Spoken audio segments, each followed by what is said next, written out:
You brought me from a mighty long way. I thought I would have some people who could testify to that.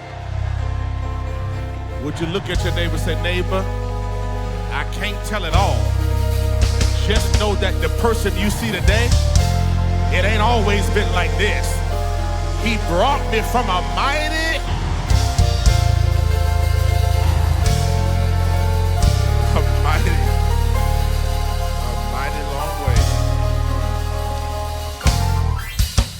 long way. Come on, help me appreciate the seasoned Saints choir. Come on. Whew. Deuteronomy chapter 26. Let's hurry up and jump into this word because something been bubbling in here all morning long. When you just have a flashback, you can't help but to think of when. All right, this for the stuff that he brought you from that you ain't never told nobody about. I ain't talking about the stuff you posted on Facebook, the stuff you posted on Instagram, but some of us know that he brought you out of some stuff that you ain't ever told nobody about. He brought me from a mighty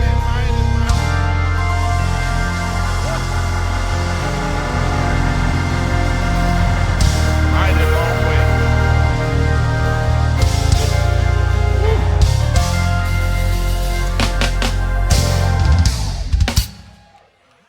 Deuteronomy chapter 26. We thank God for.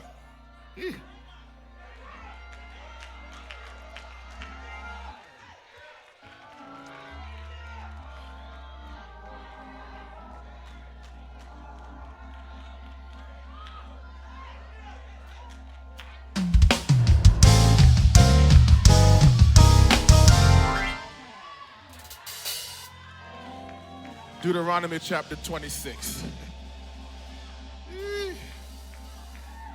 This is our last installment of Breaking the Curse, Managing Misconceptions, and Pastor has done a phenomenal job.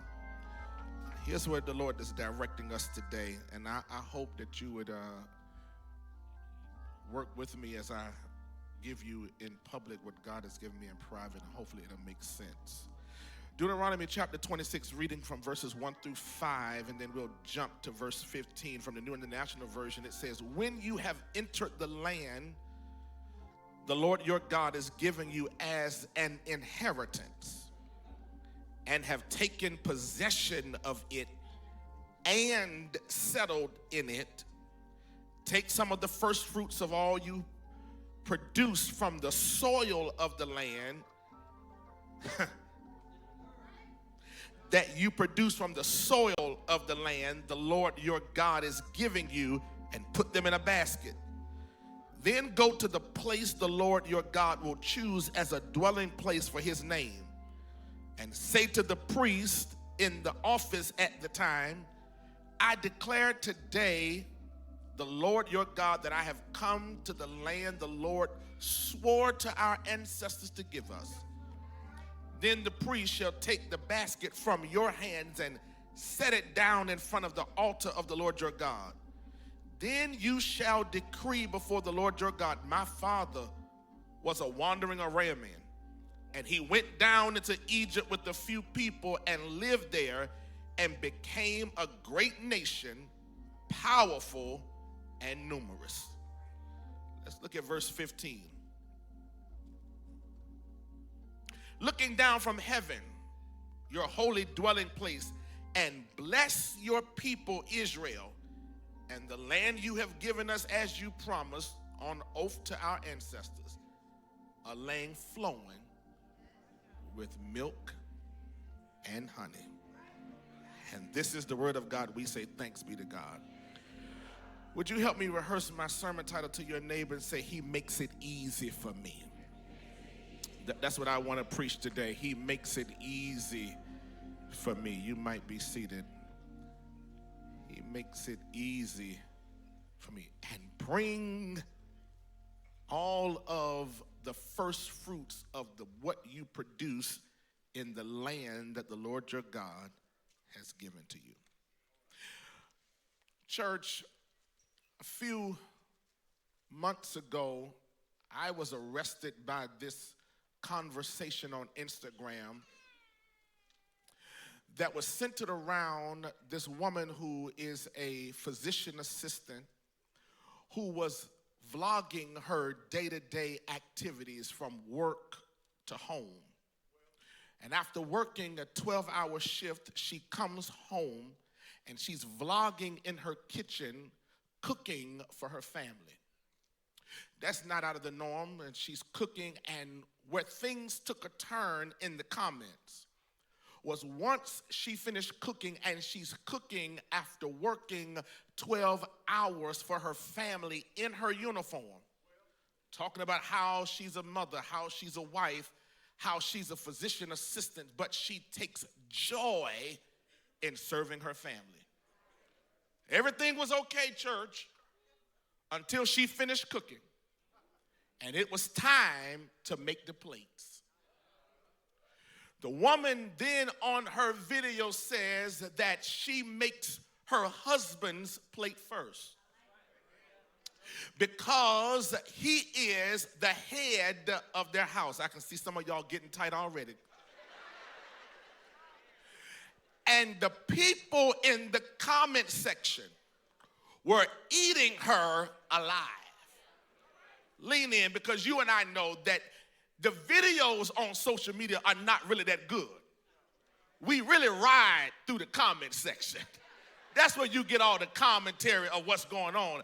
And people were saying all kinds of stuff to this woman. You still stuck in the past. That's patriarchal. How dare you fix his plate after you've worked 12 hours? How you put him before your kids. And I like that sister. She had that kind of tenacity that Fannie Willis had the other day on the stand.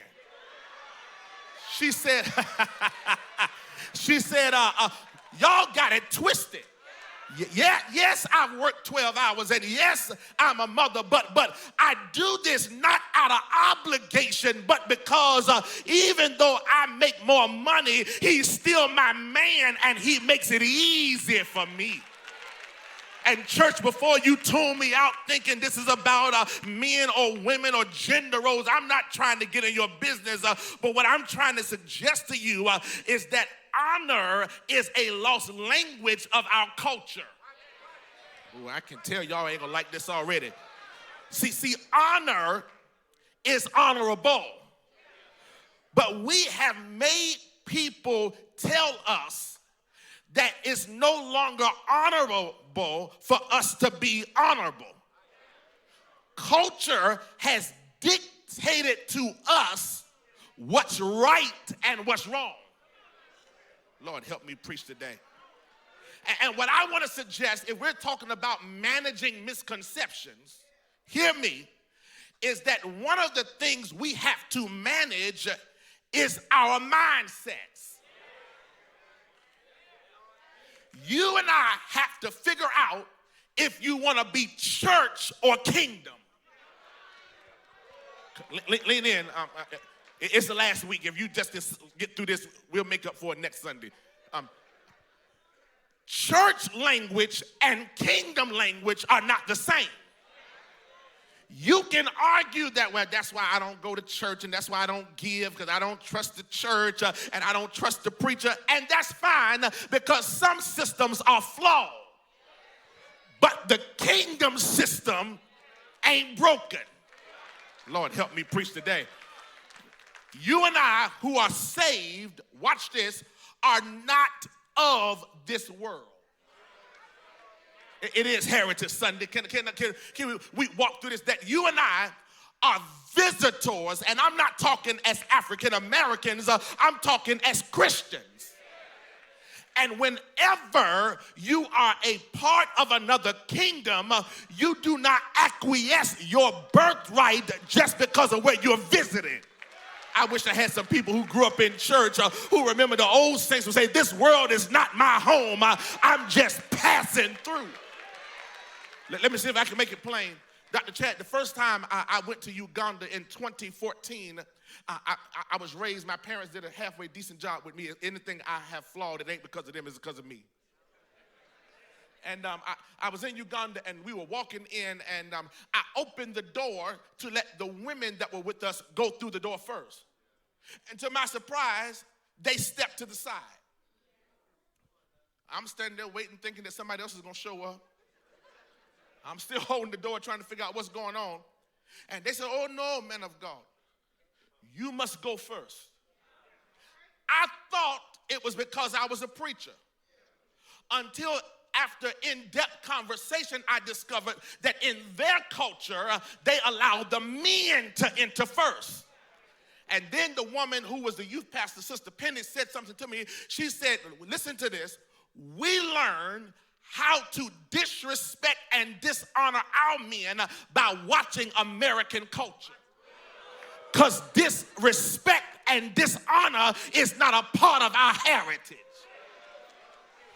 What she was teaching me is that it's not in their blood to be disrespectful, but they allow people who are not from their world to influence them. Lean in for a minute, church, and I wonder how many of us who are a part of the kingdom would be better off if we stop allowing people who don't have the relationship with your kind of God to keep telling you, "If I was you, I wouldn't be giving no 10% of my money to the church. If I were you, I wouldn't be serving on no church let nobody tell me what to do." And that's the problem. You allowing people who don't have your relationship to tell you how to treat the God that loves you. Newsflash, sometimes it's single people that keep single people single. They don't even know how to get a man or keep a man. And you going to listen to them and tell them, "Girl, if I was you, I wouldn't be fixing that man plate.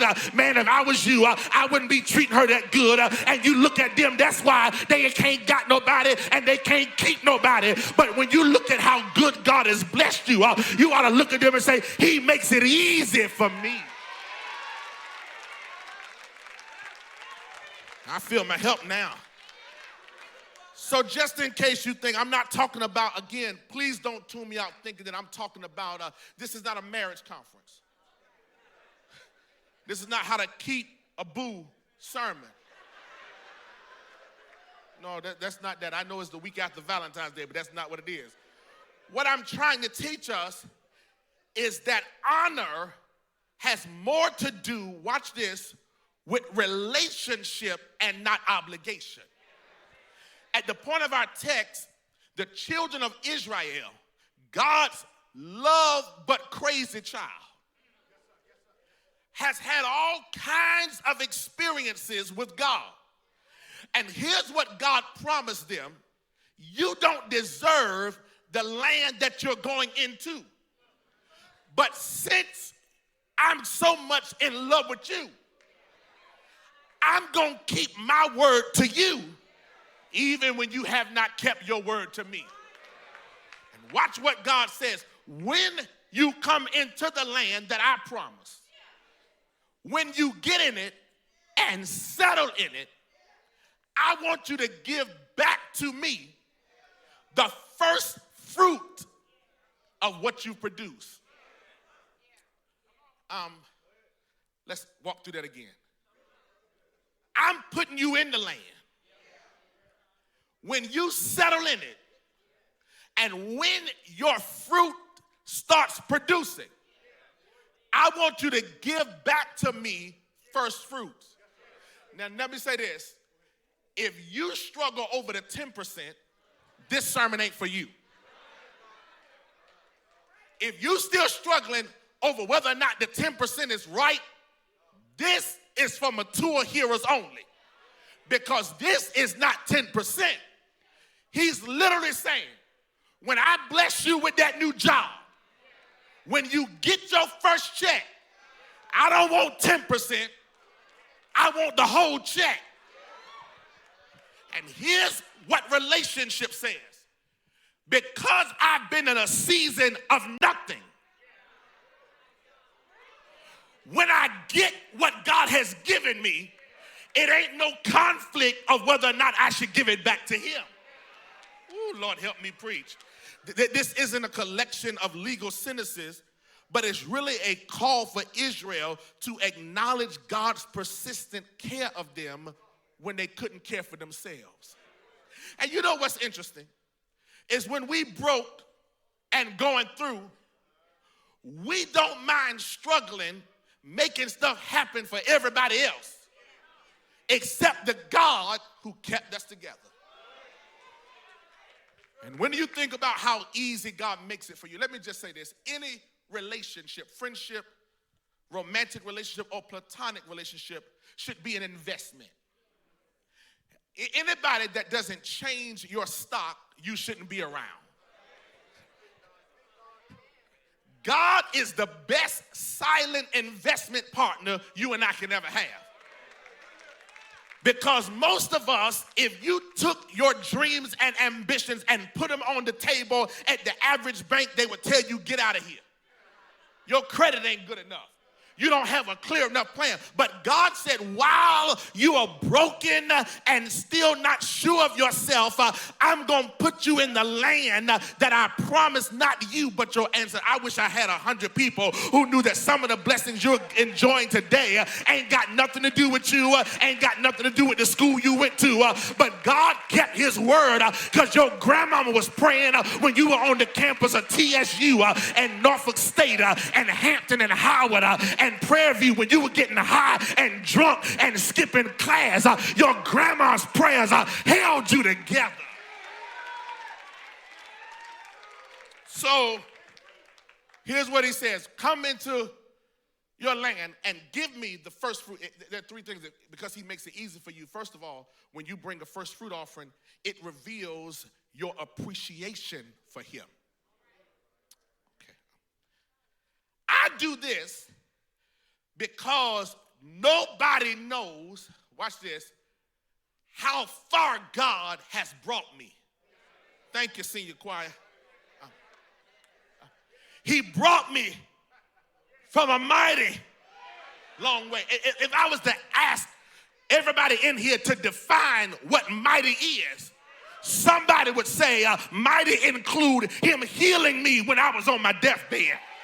Somebody would say that mighty included keeping my mind together when I was going through the midst of a divorce. That mighty includes when I didn't know where my children was. He kept me together. That mighty would say when I was at the family reunion and saw the joker that touched you when you were a child and you had to hold it together. He brought me from a mighty long way.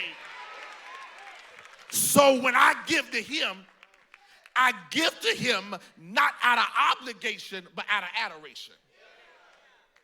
Watch this. It's in the text. It's one word in there that shouts me. He says, because my father was a wandering array man, which means he was lost. It's Heritage Sunday. King James uses the word, he redeemed me. That only church people can get it happy about that kind of language. He redeemed. He brought me back. He lifted me out of when I was not worthy. He redeemed me. He put my stuff in his stuff, and when he put his name on my junk, he covered me up, and so I give back to him because if it had not been for God's hand on my life, I still would be outside. I would be in a padded room somewhere. I wouldn't know who I am. My bloodline would have been cut off. So I do it because I appreciate him. But watch this. He says, I do it because it reveals my appreciation. But then, because he makes it easy for me, I prepare proper appropriation. It's right in the text. He says, bring me the first fruit, but watch this, but watch how you bring it. Don't just bring it and throw it. Bring it and give it in a basket to the priest. Lord help me. And the priest even has to watch how he handles it. Don't come throw it at the altar, but lay it at the altar. Oh, this is about to get good. What this teaches us is that when somebody makes it easy for you, you don't mind planning to be a blessing to them.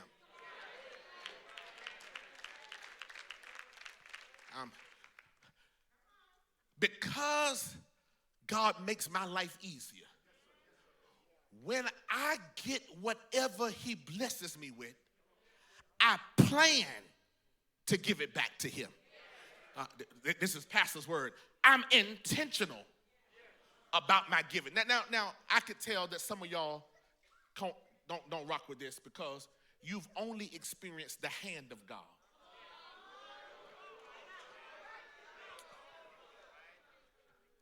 Let me talk to the people who, everybody look straight ahead at me.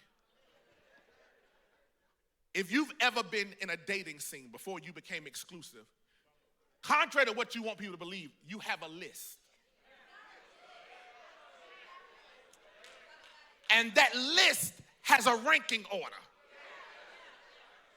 Everybody is on the same level, but there's one person on that list that if they just so happen to call first, well, you gonna tell them you down for everybody else? Well, I'm just gonna stay in the house tonight.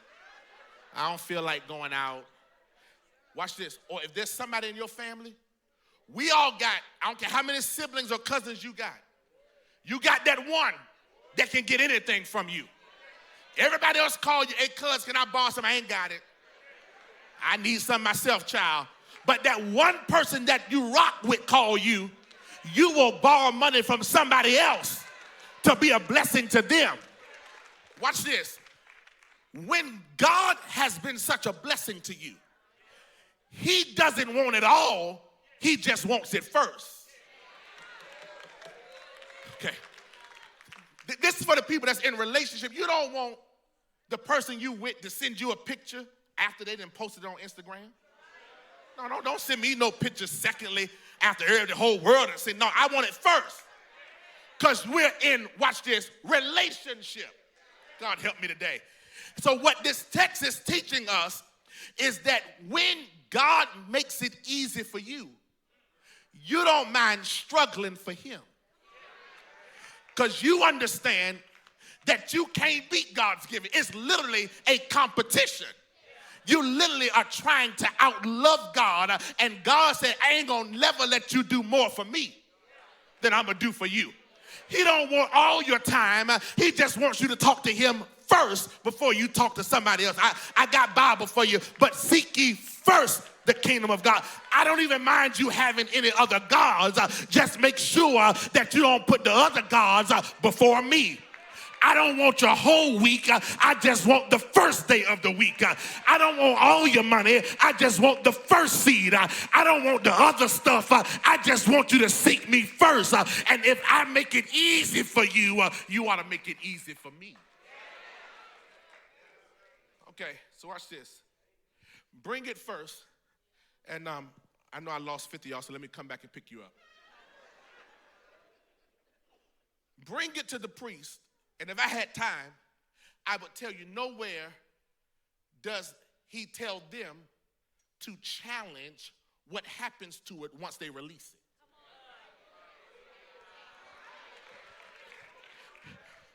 I wonder what they doing with my money. You don't ask Walmart that. I wonder if the preacher new suit, you ain't gave but $50. And you, every time something new happened at the church, you wondering, please, baby, let me just let you in on something. If you just so happen to keep your seed, God will raise up somebody else. He says, watch this, it's your obligation to release it. It's their responsibility to do the right thing with it. It's not your job to manage what's going on. And I'm not suggesting that you pour your money into poor ground. But what I'm trying to release you and I from is the anxiety of you saying, well, until I know what's going on, I ain't going to give. You going to fool around and stop your own blessing because it ain't none of your business. Once you release it, it's up to God and the church. I'm done. It reveals my appreciation. I make proper appropriation But then watch this. After you give a seed, you can receive prophetic announcement. I'm done. It's right in the text. I'm just preaching Bible this morning. He says, and I will settle you in the land that I promise you, a land flowing with milk and honey. Church folk don't know when to shout. This goes from God instructing them to God declaring over their lives. Lord help me. And I know we live in an age where people say stuff and don't keep their word. But here's what God said. I'm going to keep my word to you because this ain't the first time I've made a declaration. As a matter of fact, I'm going to let you enjoy what your grandma and them could never enjoy. It's Throwback Sunday. Can we just be honest? If most of our foreparents were to be dug up from their graves and came back today, they would think most of us were selling drugs. Because most of them cleaned houses that you and I live in. They couldn't ever imagine driving the car you drive and living in the neighborhoods you live in and eating at the restaurants that you eat in. It's because God has kept his promise. Woo. But church, here's what he says. You can't receive this prophetic announcement until you've sowed a seed. And when you release what's in your hand, watch the text. I'm going to put you in a land of milk and honey. Okay, I don't believe that God wastes words just because. He says, I'm going to put you in a land flowing. I wish I had a Bible reading church. Not sprinkled with, but flowing. That means it's a constant flow. It ain't gonna ever stop. And I know you used to struggling, but can I get 150 of y'all that just believe this is the year that God is gonna let some stuff flow in my life? That this is the year it ain't gonna be a stop and go, a struggle and an ease, that God is gonna let some stuff flow in my life. But watch this. What is it flowing with? Milk and honey. Well, milk is what you need, but honey is what you want. Which means when I give to God, I got a kind of God that gives me some of the stuff that I need. But he'll also let me enjoy some stuff that I want. I need 100 of y'all that can say, this ain't the year that I'm going to work myself to death. But God going to give me a job and I'm going to enjoy some of my fruit. I ain't going to work myself to death. Take care of family. I'm going to be able to work in peace because I got milk and honey. I'm done. But watch this. The only reason they were able to stop the cycle is because they sowed a seed.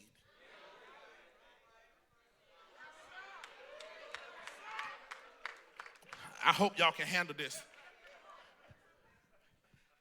The way a woman knows she's expecting is because somebody has sowed a seed and her cycle stops. She knows she's expecting because somebody has sowed a seed that stops the cycle. So when people look at your life and ask you, how in the world you walking around talking about you expecting, you can look back at them because I stopped the cycle when I sowed a seed. That's why I give in church, not because I'm worried about the church or the preacher. I'm trying to stop the cycles in my life. And I need somebody in here that can testify. This is the year I'm expecting God to heal. This is the year I'm expecting God to deliver. This is the year I'm expecting him to open the windows of heaven. This is the year I'm expecting overflow. This is the year I'm expecting my family to come back together. Well, how in the world do you know he's going to heal you? How you know he's going to open the door? Because I got a seed in the ground. And because I sowed a seed, it's going to stop the cycle in my life.